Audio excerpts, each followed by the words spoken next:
Absolutely. If you want to look at the Attorney General B, you can look at the record I have. I have simply the strongest record on fighting for issues important to the Asian Pacific Islander community.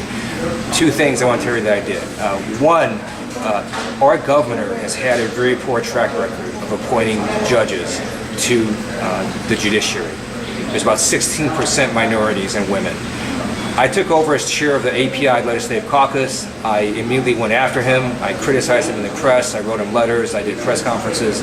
As a result, he doesn't very much like me, but he has now increased his appointment rate of minorities and women to 30%, nearly double to our judiciary.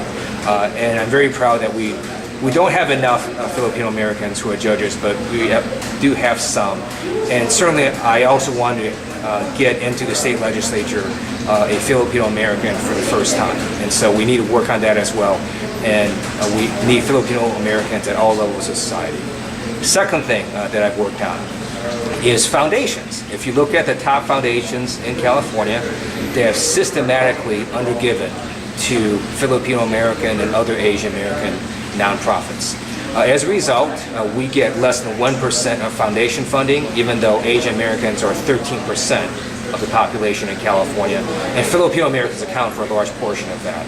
So I authored a very simple bill along with the chairs of the Black Caucus, Latino Caucus, and all it said to these top foundations was, tell us who sits on your board of directors and what race are they. And the foundations freaked out. They hired all these lobbyists who tried to kill the bill, and when they realized they couldn't, they negotiated a historic settlement with us that they're now going to give $30 million specifically to Asian American, Black, and Latino nonprofits.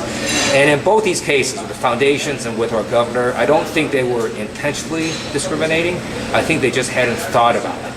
And I view one of my jobs is to yell and scream for the community to make sure people think about these issues. Because in a society and government of limited resources, if you don't yell and scream, government will pass you by. So I've had a record of doing that, and I'll continue doing that as your Attorney General.